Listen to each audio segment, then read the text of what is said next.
Now, from NBC 10 News. Erik Wallin is a Republican from South Kingstown, and he's running for Attorney General. The incumbent Patrick Lynch is running for governor, so the AG's job is an open seat. Wallin spent 5 years working as a prosecutor at the Attorney General's office for Patrick Lynch. He says he successfully prosecuted major felony cases, including public corruption cases. In fact, one of Wallin's campaign promises is to clean up corruption in Rhode Island. Wallin also served a stint as a lawyer in the United States Air Force. Erik Wallin is our guest this week on 10 News Conference. From NBC 10 Studios, Southern New England's news leader, this is the team you trust, 10 News Conference. Good morning. I'm Jim Taricani, along with our political reporter, Bill Rappleye. Good morning, Mr. Wallin. Thanks for joining us. Good morning, Jim. Good morning, Bill. Okay, first basic question. Why are you running for Attorney General? I'm running because I want to crack down on the public corruption which continues to plague this state, as well as lining the pockets of insiders with Rhode Islanders' money and Rhode Island's future itself. I also want to get tough on the violent gang activity that's going on in our urban cities, which is spreading a wave of terror there and moving to our some of our smaller cities as well as suburbs. Let's take corruption first.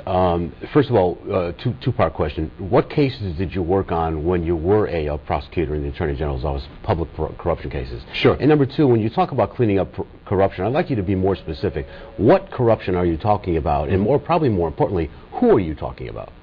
Well, I worked on, first of all, I worked closely with the state police on the license registry case in which individuals were receiving licenses. They were paying for them at the Rhode Island registry. They were going into the hands of felons that were both in Rhode Island as well as outside the state. I've also worked on cases involving the building inspector and a case in West Warwick in which there were allegations that a member of the economic development team there had been involved in some corrupt activities. How did that case turn out? That case did end up in a plea as a result of the investigation. It was not exactly the target of the investigation that the state police had hoped to get, but it did result in a plea. So when you talk about cleaning up corruption, I want to get to the second part of this. What exactly are you talking about, and where is it, and who is it? Sure.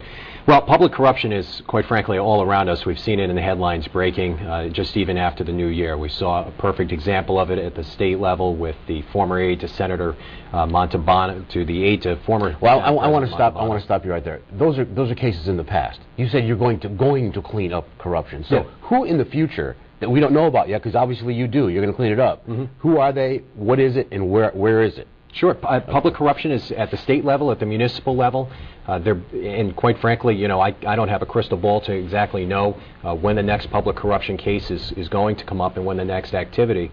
The reason why I believe that public corruption is a top priority is because we do see recurringly these headlines coming up being broken not by the Attorney General's office but being broken by investigative reporters as opposed to where it should be going, and that's the Attorney General's office. Corruption takes place at the state level. Corruption takes place at the municipal level, whether it's a person with a no-show job, whether it's a person who at a high level is pushing contracts out. So as Attorney General, I want to make sure that our office has a public corruption unit and, in fact, lets the people of Rhode Island know that they will have an Attorney General who has the integrity and the courage not only to bring forth these investigations, but to follow them no matter where they lead in terms of that trail. Do you have any feeling about the incumbent that his ties to the Democratic establishment in the state, which are, I mean, they're almost nepotism.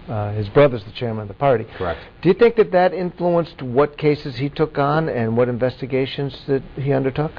Well, we saw as recently as this morning and last night the story breaking about Mayor Chuck Moreau out of Central Falls. He, of course, is a Democrat. He's a close friend of Patrick Lynch, and Patrick Lynch has said so. We saw a story break about the possibility that there may have been some untoward activity on the part of the mayor with a boiler that was installed at his home. In fact, Bill, you first reported on Mr. Boudelet, who was the individual who had a special emergency contract to board up houses in Central Falls.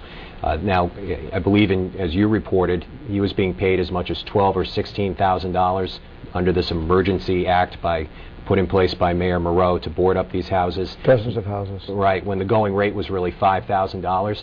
And my position on that is that you've got, as Attorney General, seeing something like that story break should have triggered something. The Attorney General's office should have said, well, let's take a look at that, let's see if there's something more to that.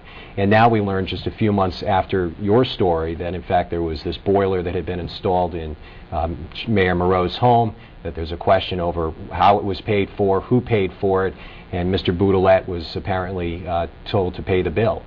If you get elected Attorney General, in light of what you just said, will you open an investigation into some of these things that Bill uncovered and Jim Hummel uncovered on WPRO? Yeah, absolutely. Absolutely. And I think that, you know, the comments, we heard the Attorney General during an interview last evening or within recent time make a couple of comments about the fact that he didn't feel that he was going to get involved in that investigation, saying, well, Chuck Moreau's a friend of mine, so I shouldn't have any involvement in it. That certainly didn't stop the Attorney General from from not stepping away from the landfill case. He, in fact, he let his office as well as himself be part of the resource recovery landfill investigation, yet he had been a lobbyist for resource recovery. So it seems to be he's taking a double standard and sidestepping the political corruption issues. So then you say that his political connections have influenced what cases he will take on? Well, the appearance is certainly that, at least to me.